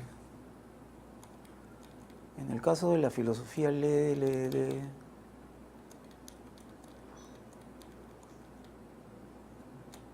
acá está. Bueno, me preguntabas por absorbentes o difusores. En la parte de absorción, ¿qué materiales se podría utilizar? Bueno, sería recomendable, claro, más o menos qué grosor, o sea, hasta qué grosor se podría, por ejemplo, quisiera absorber unas frecuencias graves, digamos de 200. Ya, ahí, mira, eso por ejemplo no lo discutí, pero esa es una parte interesante que también es importante. O sea, cuando tú quieres absorber para frecuencias muy bajas, no te conviene usar material poroso, porque el material poroso tiene una baja eficiencia en frecuencias bajas, o sea, por decirte frecuencias de 200 Hz o menos, vas a tener que meterle un montón de material absorbente para poder reducir realmente esa frecuencia o esas frecuencias que te están molestando. Entonces ahí tal vez tendrías que usar tal vez un resonador de placa o resonadores de Helmholtz combinado con absorción, porque los absorbentes porosos te van a funcionar más o menos de 500 Hz para arriba, más o menos. Material poroso no es recomendable para tratar de controlar modos de muy baja frecuencia. Entonces, digamos, en esta figura, más o menos, la absorción que sería en los lados laterales, la idea es que sea material poroso, porque te va a absorber un ancho de banda que es más o menos, digamos, de los 500 Hz para arriba. Y lo que es la absorción de modos, eso ya lo controlas con paneles, con bass traps, con ese tipo de dispositivos. Ahí no te conviene usar absorción tipo porosa, porque vas a matar toda la absorción, o sea, vas a incrementar la absorción demasiado en otro rango de frecuencias para tratar de controlar la absorción en baja frecuencia. O sea, al final vas a tener un cuarto demasiado seco. Ya. Si es que uno se posee o sea, dispone del equipo de medición, ¿cómo se podría hacer en cuartos pequeños? Por ejemplo, digamos un cuarto de 3.5 por 4.5 por 2.3 de techo. Ya, bueno, sí. Y a la fuente se colocaría el micrófono, ¿a qué distancia más o menos? Bueno, lo que normalmente se suele hacer es, digamos, poner el micrófono en la posición donde tú esperarías grabar, digamos, donde tú decides, digamos, que vas a estar ubicado. Aproximadamente a la altura de los oídos, digamos. Ahora, no va a ser exacto, pero más o menos te va a dar una idea de cómo llega el sonido ahí. Y el altavoz deberías ponerlo en la posición donde, por lo menos donde vas a poner un altavoz, por ejemplo en la figura, ¿no? Si vas a usar los dos o si vas a usar uno, bueno, usas tus altavoces y pones tu micro, ¿no? Entonces, el micro es el importante, que lo pongas en la posición donde va a estar, donde tú vas a escuchar, y los altavoces también los pongas donde van a estar tus altavoces, para que sea lo más parecido a las condiciones reales, ¿no? Por otro lado, después es como cualquier medición, o sea, no hay nada especial. Y mi última pregunta sería la siguiente. ¿Hay alguna forma de determinar que, por ejemplo, sea una reflexión de una pared colindante y no un modo normal de vibración? ¿Te refieres a que sea un modo debido a una reflexión o...? Tengo entendido que los modos se dan pues, entre axial, tangencial y oblicuo, ¿verdad? Claro. Por ejemplo, digo, tengo una reflexión, digamos, el parlante está a una altura de unos 1.5 metros, ¿no es cierto? Ya. Y hacia el piso sería 2.3 menos 1.5. Esa reflexión, ¿cómo la verifico? Si es un modo normal o es una simple reflexión. ¿Habría alguna forma, tal vez?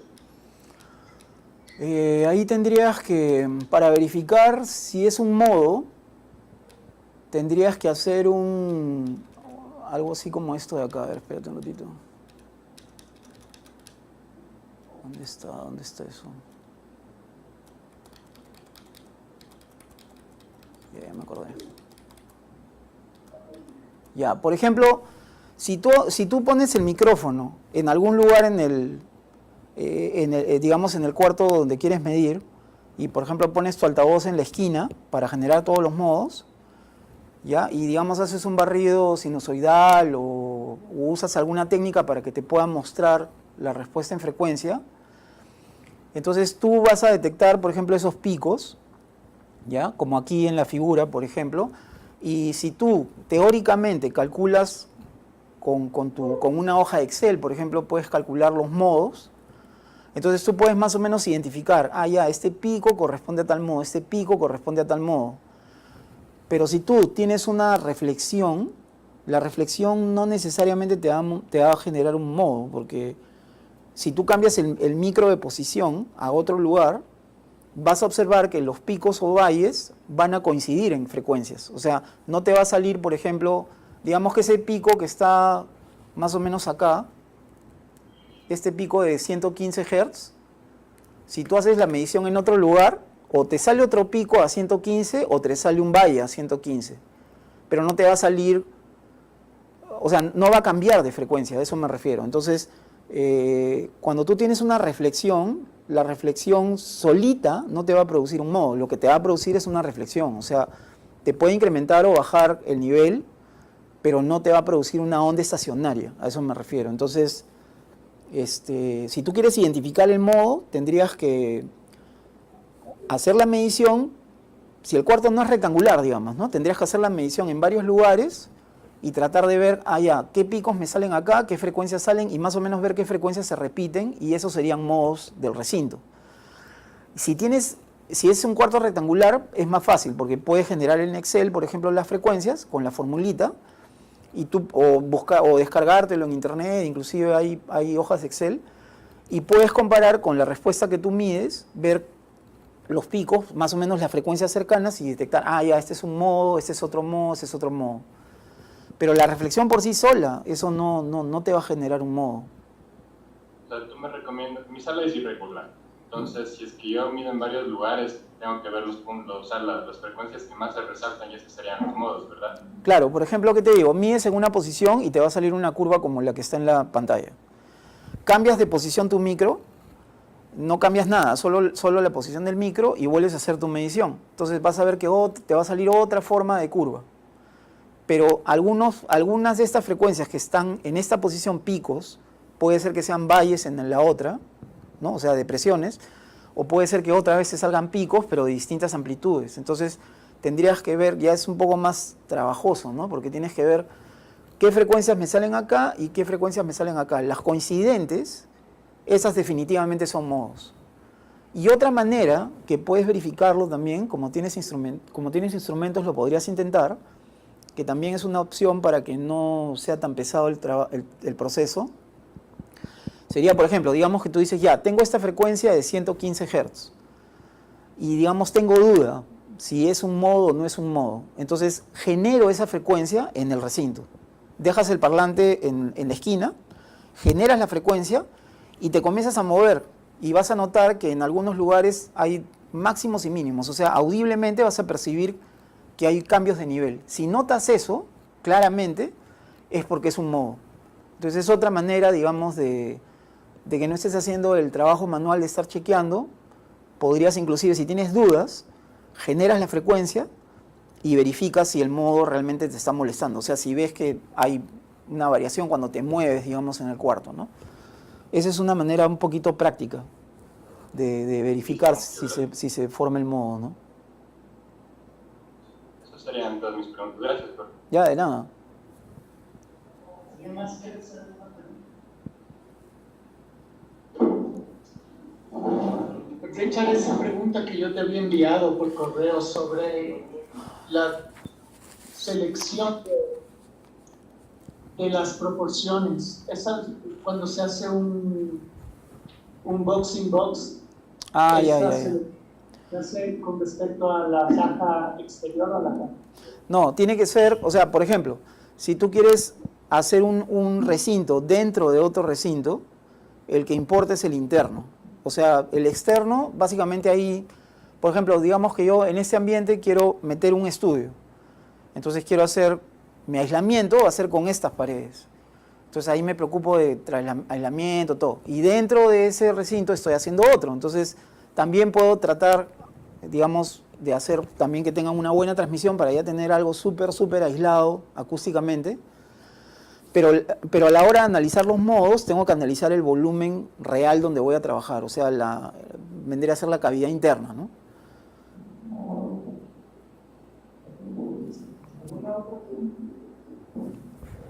¿No más? Listo, entonces, Rick. Eso sería todo por ahora. Muchas gracias, Richard. Ok. Ok, nos vemos. Chao, cuídense.